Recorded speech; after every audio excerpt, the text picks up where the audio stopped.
అందరికీ వందనాలు. ఈరోజు బైబిల్ రీడింగ్లో పార్ట్ 2లో కీర్తనల గ్రంథము నుండి 44వ కీర్తన. ప్రధాన గాయకునికి కోరహు కుమారులు చేసినది. దైవ ధ్యానము. దేవా, పూర్వకాలమున మా పితరుల దినములలో నీవు చేసిన పనిని గూర్చి మేము చెవులార వినియున్నాము. మా పితరులు దానిని మాకు వివరించిరి. నీవు నీ భుజ బలము చేత అన్యజనులను వెళ్ళగొట్టి మా పితరులను నాటితివి. జనములను నిర్మూలము చేసి వారిని వ్యాపింపజేసితివి. వారు తమ ఖడ్గము చేత దేశమును స్వాధీనపరచుకొనలేదు. వారి బాహువు వారికి జయమియ్యలేదు. నీవు వారిని కటాక్షించితివి గనుక నీ దక్షిణ హస్తమే, నీ బాహువే, నీ ముఖ కాంతియే వారికి విజయము కలుగజేసెను. దేవా, నీవే నా రాజువు, నీవే నా రాజువు. యాకోబునకు పూర్ణ రక్షణ కలుగని ఆజ్ఞాపించుము. నీ వలన మా విరోధులను అణచివేయుదుము. నీ నామము వలననే మా మీదికి లేచువారిని మేము త్రొక్కివేయుదుము. నేను నా వింటిని నమ్ముకొనను, నా కత్తియు నన్ను రక్షింపజాలదు. మా శత్రువుల చేతిలో నుండి మమ్మను రక్షించువాడవు నీవే.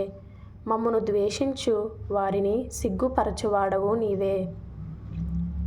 దినమెల్ల మేము దేవుని యందు అతిశయపడుచున్నాము. నీ నామమును బట్టి మేము నిత్యము కృతజ్ఞతాస్తుతులు చెల్లించుచున్నాము. అయితే ఇప్పుడు నీవు మమ్మను విడనాడి అవమానపరచియున్నావు. మా సేనలతో కూడా నీవు బయలుదేరకయున్నావు. శత్రువుల ఎదుట నిలువకుండా మమ్మను వెనుకకు పారిపోజేయుచున్నావు. మమ్మను ద్వేషించువారు ఇష్టము వచ్చినట్లు మమ్మను దోచుకొనుచున్నారు. భోజన పదార్థముగా ఒకడు గొర్రెలను అప్పగించున్నట్లు నీవు మమ్మును అప్పగించి ఉన్నావు. అన్యజనులలోనికి మమ్మును చెదరగొట్టి ఉన్నావు. అధికమైన వెల చెప్పక ధన ప్రాప్తి లేకయే నీవే నీ ప్రజలను అమ్మియున్నావు. మా పొరుగువారి దృష్టికి నీవు మమ్మును నిందాస్పదముగా చేసి ఉన్నావు. మా చుట్టూనున్న వారి దృష్టికి అపహాస్యాస్పదముగాను ఎగతాళికి కారణముగాను మమ్మును ఉంచియున్నావు.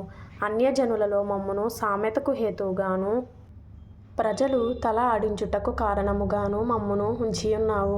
నన్ను నిందించి దూషించు వారి మాటలు వినగా శత్రువులను బట్టియు పగ తీర్చుకొను వారిని బట్టియు నేను దినమెల్ల నా అవమానమును తలపోయిచున్నాను. సిగ్గు నా ముఖమును కమ్మియున్నది. ఇదంతయు మా మీదికి వచ్చినను మేము నిన్ను మరువలేదు. నీ నిబంధన మీరి ద్రోహులము కాలేదు. మా హృదయము వెనుకకు మరలిపోలేదు. మా అడుగులు నీ మార్గమును విడిచి తొలగిపోలేదు. అయితే నక్కలున్న చోట నీవు మమ్మును బహుగా నలిపియున్నావు. గాఢాంధకారము చేత మమ్మును కప్పియున్నావు. మా దేవుని నామమును మేము మరచియున్న ఎడల, అన్యదేవతల తట్టు మా చేతులు చాపియున్న ఎడల, హృదయ రహస్యములు ఎరిగిన దేవుడు ఆ సంగతిని పరిశోధింపక మానునా? నిన్ను బట్టి దినమెల్ల మేము వధింపబడుచున్నాము. వధకు సిద్ధమైన గొర్రెలమని మేము ఎంచబడుచున్నాము. ప్రభువా, మేల్కొనుము, నీవేళ నిద్రించుచున్నావు. లెమ్ము, నిత్యము మమ్మును విడనాడకుము. నీ ముఖమును నీవేళ మరుగుపరచియున్నావు. మా బాధను, మాకు కలుగు హింసను నీవేళ మరచియున్నావు. మా ప్రాణము నేలకు కృంగియున్నది. మా శరీరము నేలను పట్టియున్నది. మా సహాయమునకు లెమ్ము. నీ కృపను బట్టి మమ్మును విమోచింపుము. వాక్యం చదివిన తర్వాత ఇంపార్టెంట్ అయిన మాట, మా శత్రువుల చేతిలో నుండి మమ్మను రక్షించువాడవు నీవే. మమ్మను ద్వేషించు వారిని సిగ్గుపరచువాడవు నీవే. కీర్తనలు 44వ అధ్యాయము 7వ వచనము. తరువాత మార్కు సువార్త 16వ అధ్యాయం నుండి. విశ్రాంతి దినము గడిచిపోగానే మగ్దలేనే మరియయు, యాకోబు తల్లి అయిన మరియయు, సలోమేయు వచ్చి ఆయనకు పూయవలెనని సుగంధ ద్రవ్యములు కొనిరి. వారు ఆదివారమున పెందలకడ లేచి బయలుదేరి సూర్యోదయమైనప్పుడు సమాధి యొద్దకు వచ్చుచుండగా సమాధి ద్వారము నుండి మన కొరకు ఆ రాయి ఎవడు పొర్లించునని ఒకరితో ఒకరు చెప్పుకొనుచుండిరి. వారు వచ్చి కనులెత్తి చూడగా రాయి పొర్లింపబడి ఎండుట చూచిరి.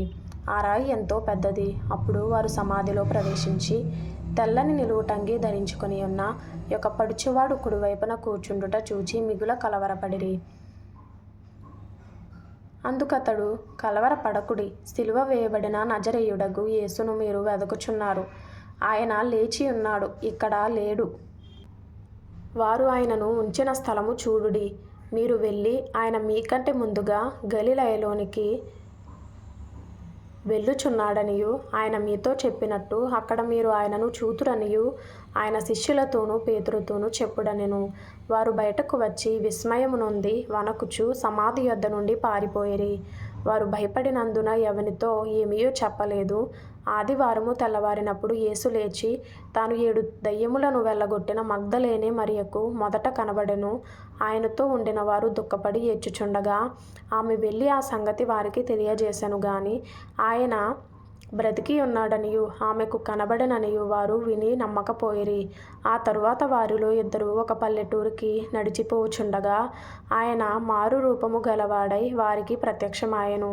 వారు వెళ్ళి తక్కిన వారికి ఆ సంగతి తెలియజేసిరి గాని వారు వీరి మాటనైనను నమ్మకపోయిరి. పిమ్మట 11 మంది శిష్యులు భోజనమునకు కూర్చున్నప్పుడు ఆయన వారికి ప్రత్యక్షమై తాను లేచిన తరువాత తను చూచిన వారి మాట నమ్మనందున వారి అపనమ్మిక నిమిత్తమును హృదయ కాఠిన్యము నిమిత్తమును వారిని గద్దించెను. మరియు మీరు సర్వలోకమునకు వెళ్ళి సర్వ సృష్టికి సువార్తను ప్రకటించుడి. నమ్మి బాప్తిస్మము పొందినవాడు రక్షింపబడును, నమ్మని వానికి శిక్ష విధింపబడును. నమ్మిన వారి వలన ఈ సూచక క్రియలు కనబడును. కింద ఫుట్నోట్లో నమ్మిన వారిని ఈ సూచక క్రియలు వెంబడించును.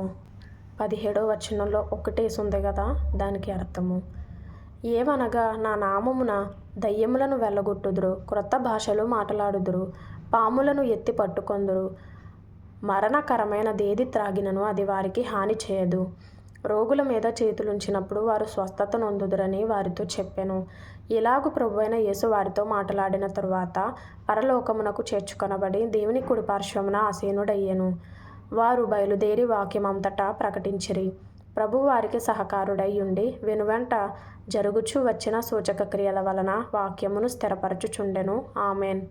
2 అని యేసు ఉంది కదా, దాని కింద ఫుట్నోట్లో వెంబడించుచుండిన అని అర్థము. మార్కు సువార్తలో ప్రభు మాట్లాడిన మాట మార్కు సువార్త 16వ అధ్యాయము 14వ వచనంలో తాను లేచిన తరువాత తన్ను చూచిన వారి మాట నమ్మనందున వారి అపనమ్మక నిమిత్తమును హృదయ కాఠిన్యము నిమిత్తమును వారిని గద్దించెను. ఇంకొక మాట మార్కు సువార్త 16వ అధ్యాయము 15వ వచనంలో మరియు మీరు సర్వలోకమునకు వెళ్ళి సర్వ సృష్టికి సువార్తను ప్రకటించుడి. ఆత్మీయంగా బలపడాలి అనుకునేవారు ఫాలో చేయండి, సబ్స్క్రైబ్ చేసుకోండి, లైక్ చేయండి, షేర్ చేయండి. Thank you for watching.